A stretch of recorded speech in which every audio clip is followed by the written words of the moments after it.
அலைக்கும் வரஹ்மத்துல்லாஹி வபரகாத்துஹு. வணக்கம். நாம் இன்று தரம் 11 மாணவர்களுக்கு இறுதியாக பங்குச்சந்தை என்ற பாடம் உங்களுக்கு கற்றுத்தரப்பட்டது. அந்த பாடத்தினுடைய தொடர்ச்சியான விடயத்தை பற்றி தான் பார்க்க இருக்கின்றோம். இது எஸ்ஐயில் வரக்கூடிய பாற்றூல வரக்கூடிய சில கேள்வி பகுதிகளை பற்றி தான் பார்க்க இருக்கின்றோம். இதற்கு முந்தைய வகுப்பில் ஸ்ட்ரக்சரில் கட்டமைப்பு கேள்வியில் வரக்கூடிய சில கேள்விகள் அது சார்ந்த பயிற்சிகள் உங்களுக்கு தரப்பட்டு விளங்கப்படுத்தப்பட்டது. இப்போது உங்களோட பாட புத்தகம் பயிற்சி 10.2 23ஆம் பக்கத்தை எடுத்துக்கொள்ளுங்க. அதில் 4வது கேள்வியை பற்றி தான் பார்க்க இருக்கின்றோம். அப்போ அனைத்து மாணவர்களுக்கிட்டையும் பகுதி 2ற்கான பாட புத்தகம் இருக்கும். அந்த பாட புத்தகத்தில் பயிற்சி 10.2 பக்க எண் 23 நோட் பண்ணியிருக்கேன். அதில் 4வது கேள்வியை பாருங்க. ஒரு வியாபாரி சந்தை விலை ரூபாய் 40 ஆக உள்ள ஒரு குறித்த கம்பெனியில் பங்குகளை கொள்வனவு செய்வதற்கு ரூபாய் 40,000 முதலீடு செய்த அதே வேளை ஒரு ஆண்டிற்கு பின்னர் ஒரு வருடத்துக்கு பின்னர் அவர் இட்ட பணத்தின் 10% பங்கு லாபமாக பெற்றார். அவர் இட்ட பணத்தின் 10%. அப்போ இதற்கு முந்தைய கேள்வியில் ஒரு பங்குக்கு எவ்வளவு ரூபாய் என்று தரப்பட்டது. இப்போது கொஞ்சம் வித்தியாசமாக அவர் இட்ட பணத்தின் 10% பங்கு லாபமாக பெற்றார். அந்த வருமானத்தை பெற்ற பின்னர் ஒரு பங்கு 50% எல்லா பங்குகளும் விற்கப்பட்டன. அப்போ இது என்ன கதைன்னு சொன்னால், ஒரு கம்பெனிக்கிட்ட ஒரு வியாபாரி 40 ரூபாய் பங்குகளை வாங்குவதற்காக ஒரு பங்கு 40 ரூபாய் படி சில பங்குகளை வாங்குவதற்காக 40,000 ரூபாவை மொத்தமாக முதலீடு செய்கின்றார். அப்போ முதலீடு செய்தால் சில பங்குகள் கம்பெனி கொடுக்குமா கொடுக்காதா? ஒரு பங்கு 40 ரூபாய் படி 40,000 முதலீடு செய்தால் 40,000 40ஆல் பிரிக்கும் போது வார விடைதான் பங்குகளின் எண்ணிக்கையாக இருக்கும். அது கம்பெனி அந்த வியாபாரிக்கு கொடுப்பார். அதன் பிறகு ஒரு வருஷத்துக்குள்ள அந்த கம்பெனி என்ன செய்யும்னா, ஒரு வருடத்துக்கு பின்னர் அவர் எத்தனை பங்கை வாங்கி இருந்தாரோ அந்த பங்குகளுக்கு ஏற்ப கம்பெனியினால் வழங்கப்படுகின்ற லாபம்தான் பங்கு லாபம் என்று சொல்லியிருக்கேன். அந்த பங்கு லாபம் எப்படி வழங்கப்படுகின்றது என்றால், அவர் இட்ட பணம் அந்த 40,000 அந்த 40,000-ன் 10% என்று சொல்லப்படுது. அந்த 10% பங்கு லாபமாக கம்பெனி வழங்கும்.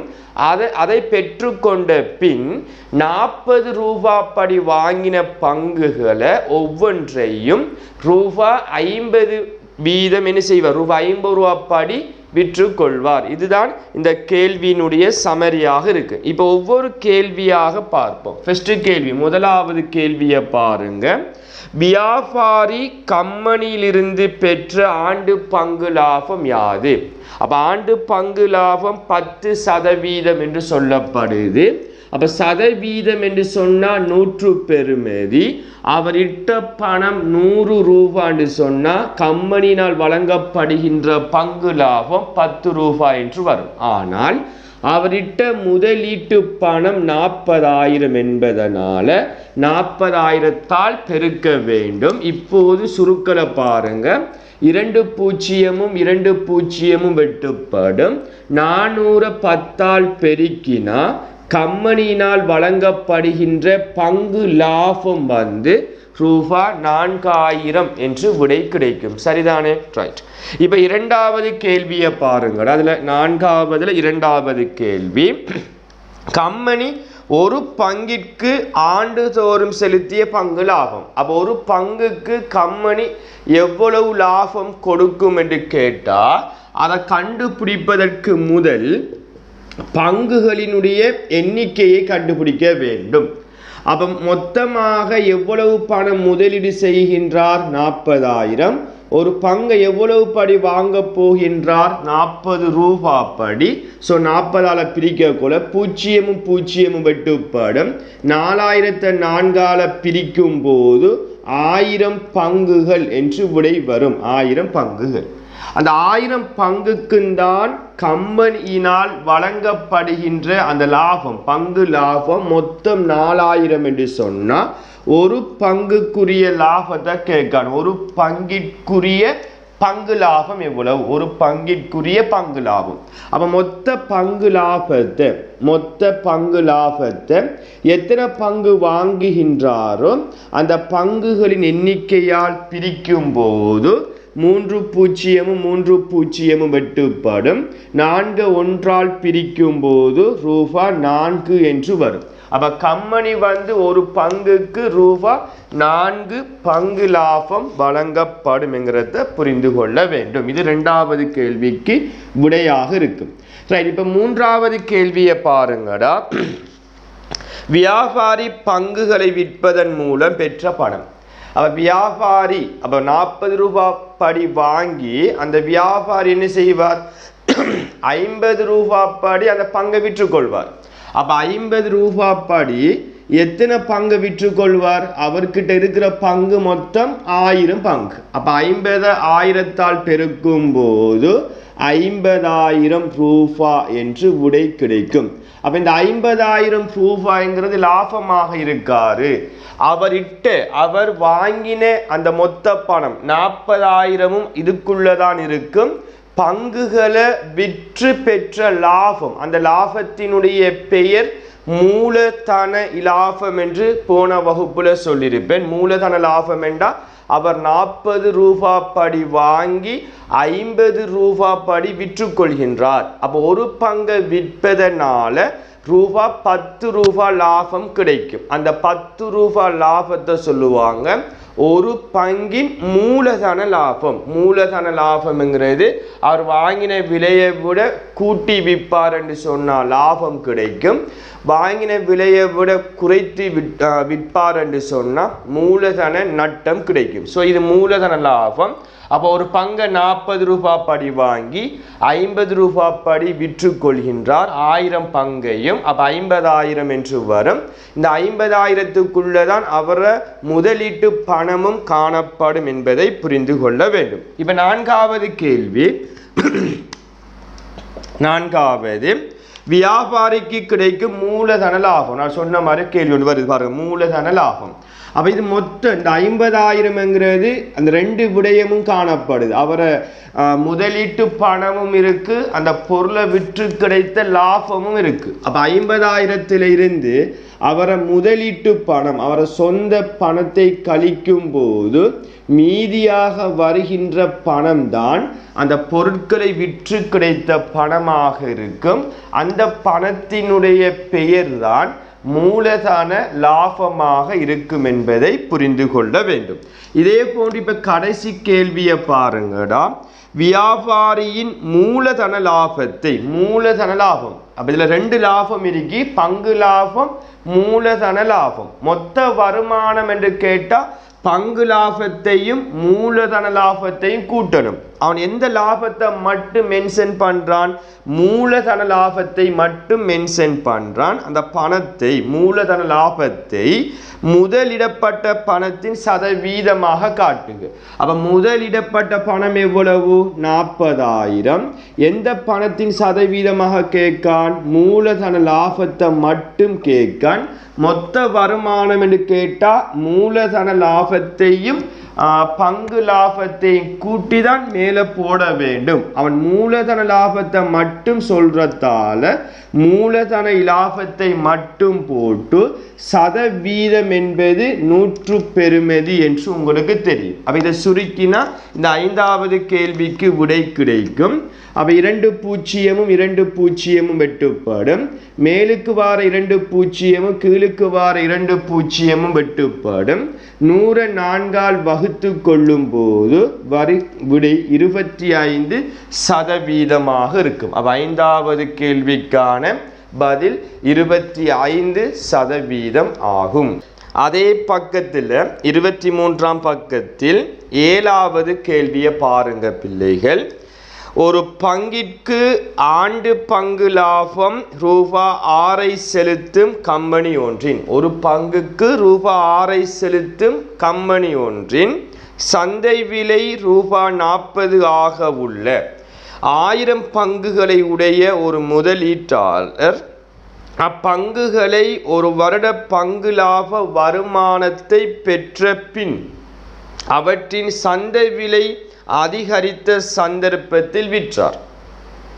பங்குகளை விற்பதன் மூலமும் பங்கு லாப வருமானத்தின் மூலமும் அவர் பெற்ற முழு வருமானம் 71,000. அப்ப பங்குகளை விற்ற பின்னரும் பங்கு லாப வருமானமும், அப்ப பங்குகளை விற்றார் என்று சொன்னால் அதில் 2 விஷயம் இருக்குங்கிறத விளங்கணும். அவரை சொந்த பணம் முதலீட்டு பணமும் இருக்கும், அந்த பங்குகளை விற்று கிடைக்கின்ற லாபமும் இருக்கும், சரிதானே? அத்துடன் பங்கு லாப வருமானமும் சேர்ந்துதான் 71,000 என்று சொல்லப்படுது. அப்போ ஃபர்ஸ்ட் கேள்வியை பாருங்க. பங்கு மூலதனத்தில் இருந்து ஓர் ஆண்டிற்கு கிடைத்த பங்கு லாப வருமானம் யாது என்று கேட்கப்படுது. அவர் எத்தனை பங்கை வாங்கி கொள்கின்றார்? 1000 பங்கு என்று சொல்லப்படுகின்றது. 1000 பங்கு. ஒரு பங்குக்கு கம்பெனி எவ்வளவு லாபம் கொடுக்குது? ரூ.6. அப்போ 1006 பெருக்கும் போது 6000 ரூபாய் லாபம் கிடைக்கும். இந்த லாபத்தினுடைய பெயர் தான் பங்கு லாபம் என்று கேட்கப்படுகின்றது. அந்த பங்கு லாப வருமானம் ரூ.6000. அடுத்த கேள்வியை பாருங்கடா. ஒரு பங்கை என்ன விலைக்கு விற்றார்? அப்ப அந்த பங்கு லாபத்தை பெற்ற பின் சந்தை விலை அதிகரித்த பிற்பாடு அந்த 1000 பங்கு என்று சொன்னால் அந்த 1000 பங்கையும் விற்றுக்கொள்றார். அப்ப விற்றுக்கொள்றதால 71,000 பணம் கிடைக்கல. அதுக்குள்ள 3 விடயம் இருக்கு. இந்த 71,000 என்ற பணத்துக்குள்ள 3 விடயம் இருக்குங்கிறத புரிந்து கொள்ள வேண்டும். ஒன்று, அவர முதலீட்டு பணம் ஒன்று இருக்கும். அடுத்தது மொத்த மூலதன லாபம் இருக்கும். அடுத்தது பங்கு லாப வருமானம் இருக்கும். இந்த 3ம் சேர்ந்துதான் 71,000 இருக்கின்றது. இப்ப பங்கு லாபத்தை கண்டுபிடிச்சிட்டோம். வருஷத்துக்குரிய பங்கு லாபம் 6000 என்று சொன்னா அவர் விற்ற மொத்த பணம், விற்று கிடைத்த மொத்த பணமா, இதை நீங்க ஃபுல்லா வசனத்தை எழுதி கொள்ளுங்க. விற்று கிடைத்த மொத்த பணம் சமன் 71,000 இந்த பங்கு லாபம் 6000 கழிக்கும் போது வருகின்ற அந்த மீதி தொகை பணம் தான் விற்று கிடைத்த மொத்த பணமாக இருக்கும். இப்ப கேள்வி விற்று கிடைத்த மொத்த பணம் கேட்கல, ஒரு பங்கை என்ன விலைக்கு விற்பார்? அப்ப ஒரு பங்கின் விற்ற விலை. அப்ப கேள்விக்கு ஆன்சரை பாருங்க. ஒரு பங்கின் விற்ற விலை, ஒரு பங்கின் விற்ற விலை சமன் எத்தனை பங்கை விற்றுக்கொள்றார்? 1000 பங்கை விற்கிறதால தான் 65,000 காசு என்று சொன்னா, பணம் என்று சொன்னா, அந்த 65,000 1000ஆல் பிரிக்க வேண்டும். பிரிக்கும் போது 3 வெட்டுப்படும். 65 ஒன்றால் பிரிக்கும் போது ரூ.65 என்று கிடைக்கும். அவ தெளிவாக இந்த கேள்வியை விளங்கிக் கொள்ளணும். ஒரு பங்கு அவர் 40 ரூபாய் படி வாங்கி கொள்றார் என்ற தரவு சொல்லப்படுது. இறுதியாக இந்த பங்கு லாப வருமானத்தை பெற்ற பின் சந்தை விலை அதிகரிக்கும் போது, அதாவது சந்தை விலை கூட அவர் என்ன விலைக்கு விற்று கொள்வார் என்று கேட்டால் ரூ.65 விற்றுக்கொள்வார். அப்ப 40 ரூபாய் படி வாங்கின ஒரு பங்கை ரூ.65 படி விற்றுக்கொள்றதால அவருக்கு ஒரு பங்கால கிடைக்கின்ற மூலதன இலாபம் ஒன்று இருக்குமா இருக்காதா? இருக்கும். அப்ப 65 அவர் வாங்கின விலை 40 ரூபாவை கழித்தா ஒரு பங்கை விற்கிறதால அவருக்கு என்ன லாபம் கிடைக்கும்? 25. அந்த 25ங்கிறது ஒரு பங்கின் மூலதன இலாபமாக இருக்கும். அதை புரிந்து கொண்டு அடுத்த 3வது கேள்வியை பாருங்க.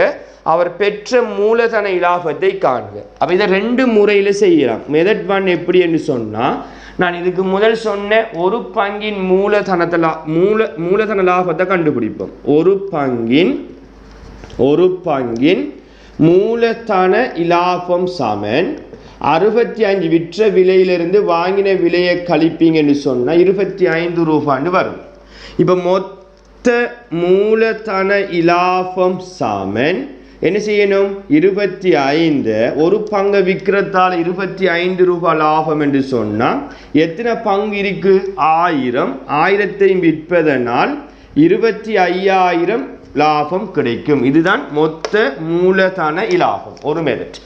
அடுத்த மெத்தட் எப்படி செய்யலாம் என்று சொன்னால், இதே கேள்வியை மெத்தட் 2ல எப்படி செய்யலாம் என்று சொன்னால், அவர் ஏற்கனவே 40 ரூபாய் படி அந்த முதலீட்டு பணத்தை கண்டுபிடிப்போம். முதலீட்டு பணம் சாமன் ஒரு பங்கை 40 ரூபாய் படி 1000 பங்கை வாங்கி கொள்வார் என்று சொன்னால் அவருக்கு செலவாகும் மொத்த பணம் 40,000. அடுத்த விஷயத்தை பாருங்க, விற்று கிடைத்த மொத்த பணம் எவ்வளவு? 65,000 என்று கண்டுவிட்டோம். அப்ப அந்த 65,000 இருந்து விற்று கிடைத்த மொத்த பணத்தில் இருந்து அவரை முதலீட்டு பணமும் இதுக்குள்ளதான் இருக்கும், அந்த 40,000. அப்ப 40,000ஐ கழிக்கும் போது அவருக்கு கிடைத்த மூலதன இலாபம் கிடைக்கும். அந்த மூலதன இலாபம் தான் 25,000. அப்ப ரெண்டு மெத்தட் ஊடாக இந்த மொத்த மூலதன இலாபத்தை காண முடியும். அப்ப இப்படியான கேள்விதான் உங்களுக்கு எஸ்ஐல கேள்வி பகுதிகளாக வரும் பிள்ளைகள். இதே போன்றுதான் அந்த தெரியா கணியம் போட்டு வரக்கூடிய கேள்வி பகுதிகளும் இருக்கு. அப்போ இந்த மெத்தடில் நீங்கள் விளங்கி செய்து கொள்ள வேண்டும். அப்போ இது சம்பந்தமான பயிற்சி உங்களுக்கு குழுமத்தினூடாக வழங்கப்படும். அந்த பயிற்சியையும் அடுத்த வகுப்பு எப்போது இருக்கின்றதும் அதற்கு இடையில் செய்து அனுப்பி கொள்ளுமாறு கேட்டுக்கொண்டு மற்றொரு காணொளியில் புதிய தலைப்பினூடாக உங்களை சந்திக்கும் வரை விடைபெற்று செல்கின்றேன். நன்றி, வணக்கம்.